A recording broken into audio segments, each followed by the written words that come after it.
Сыне Божий,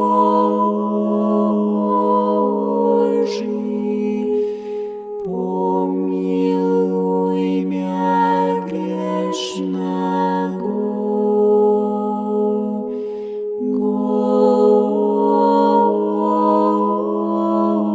Господи Иисусе Христе, Сыне Божий, помилуй мя грешного.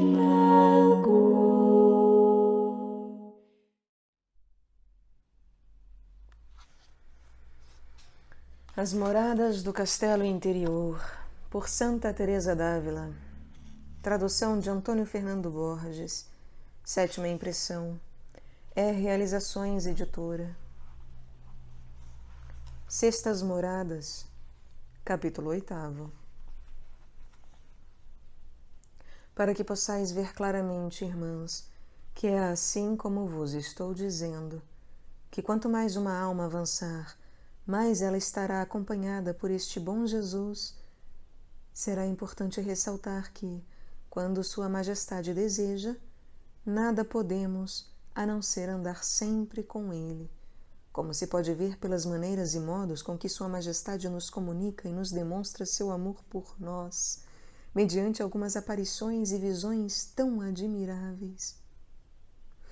Para que não fiqueis assustadas com Ele, caso vos conceda algumas dessas graças, quero vos dizer, se o Senhor me permite acertar, algumas coisas sobre elas, para que possamos louvá-lo muito, mesmo quando não as concede a nenhuma de nós, mas só de saber que Ele se comunica dessa forma com as criaturas, tendo tanta majestade e poder.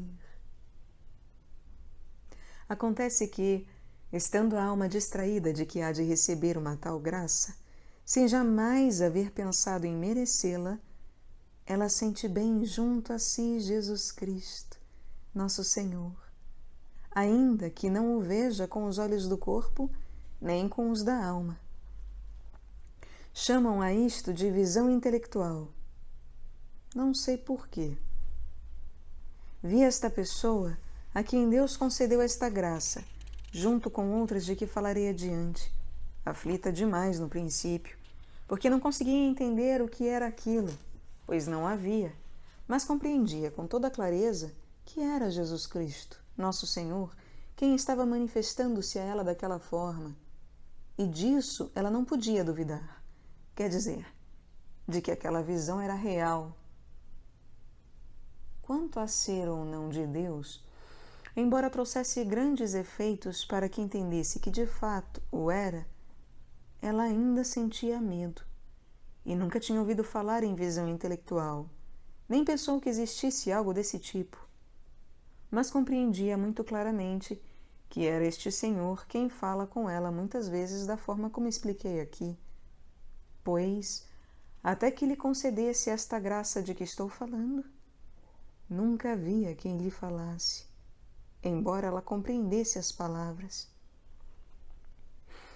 Sei que, estando temerosa desta visão, porque não é como as visões imaginárias que passam de repente, ao contrário, duram muitos dias e às vezes até mais de um ano, ela foi muito aflita a procurar seu confessor. Ele lhe perguntou como, se não conseguia ver nada, sabia que era Nosso Senhor. Pediu-lhe que lhe dissesse que rosto tinha. Ela lhe disse que não sabia, porque não via o rosto, nem poderia dizer mais do que o que estava dizendo, que tudo o que sabia é que era ele quem lhe falava, e que não era uma ilusão. E embora sentisse muitos tremores, na maioria das vezes não podia duvidar, especialmente quando lhe dizia: "Não tenhas medo, pois sou eu." Estas palavras tinham tanta força que durante algum tempo ela não podia ter qualquer dúvida e se sentia muito confortada e alegre com tão boa companhia. Ela via claramente que seria uma grande ajuda para poder pensar constantemente em Deus e uma atenção permanente para não fazer nada que o desagradasse, porque parecia que ele a estava sempre olhando. E, cada vez que desejava conversar com Sua Majestade durante a oração, ou mesmo fora dela, parecia que ele estava tão perto que não poderia deixar de ouvi-la, embora a compreensão das palavras não ocorresse quando ela queria, mas a qualquer hora, quando era necessário. Sentia que ele caminhava à sua direita, mas não com estes sentidos com que podemos sentir uma pessoa perto de nós, porque é através de outra via mais delicada que não se sabe descrever. Mas é tão certa que infunde uma certeza ainda maior, porque em relação às pessoas ainda nos podemos enganar, mas não neste caso, que vem acompanhado de grandes ganhos e efeitos interiores, que não poderiam existir se se tratasse de melancolia. Nem o demônio seria capaz de causar tanto bem, e a alma não andaria com tanta paz e com desejos tão frequentes de contentar a Deus, ou com tanto desprezo por tudo o que não a aproxime do Senhor. Depois ela entendeu claramente que não era coisa do demônio, pois isso ia tornando-se cada vez mais evidente. No entanto, sei que em alguns momentos ela andava muito temerosa, em outros, com uma confusão enorme, sem saber por onde lhe tinha vindo tanto bem. Ele e eu éramos a tal ponto uma coisa só, que nada se passa em sua alma sem que eu soubesse. E assim, posso ser boa testemunha, e podeis dar crédito a tudo o que disse sobre isto. Trata-se de uma graça do Senhor, que traz uma enorme confusão e humildade. Se fosse coisa do demônio, seria o contrário. E como se trata de uma coisa que notoriamente se compreende ter sido dada por Deus, pois que não bastaria o engenho humano para alguém se sentir assim, de maneira alguma quem o sente pode imaginar que se trata de algo seu, mas sim de uma dádiva das mãos de Deus. E embora, a meu ver, algumas das graças mencionadas acima sejam maiores, esta traz consigo um conhecimento particular de Deus.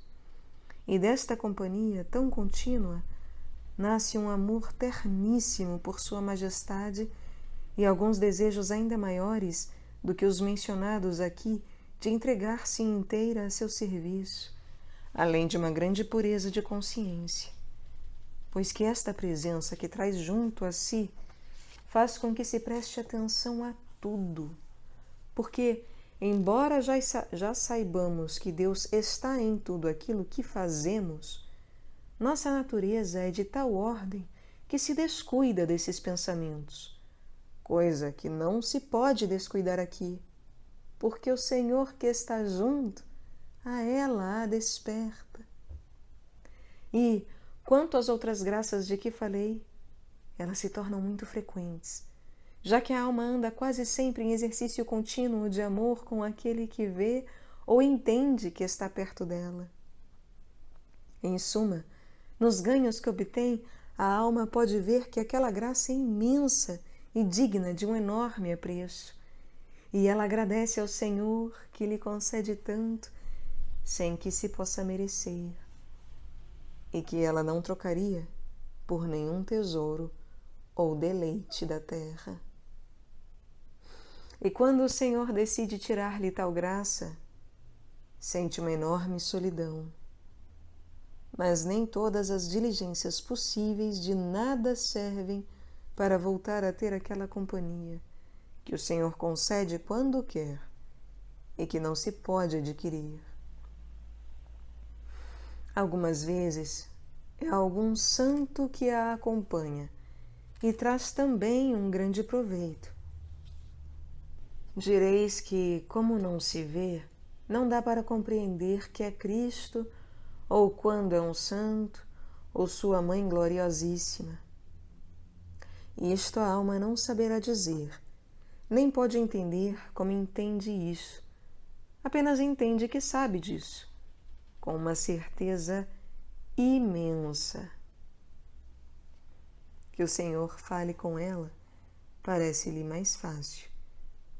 Mas um santo que não fala, mas que o Senhor parece haver posto ali para auxílio e companhia daquela alma, é coisa para se maravilhar.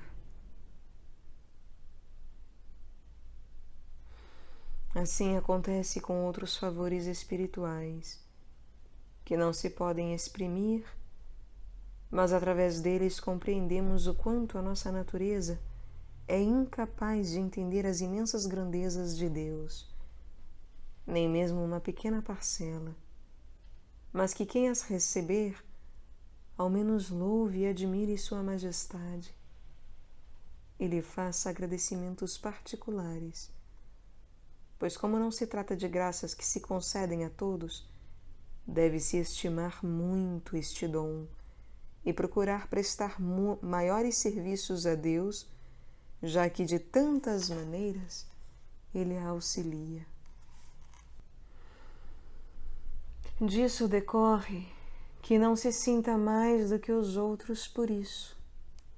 Pelo contrário, parece sentir-se como a que menos serve a Deus dentre todas as criaturas que há na terra, porque se sente mais obrigada a isso do que ninguém.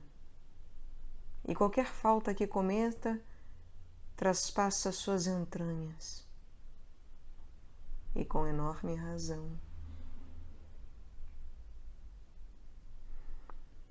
Qualquer uma de vós que o Senhor vier a conduzir por este caminho, poderá perceber estes efeitos benéficos para a alma, de que acabei de falar, e há de entender que não é engano, nem tampouco ilusão, porque, como eu disse, não creio que possa durar tanto, sendo coisa do demônio, fazendo um benefício tão notório para a alma e lhe trazendo tanta paz interior, pois que não é seu costume. Nem pode, mesmo querendo, uma criatura tão má fazer tanto bem.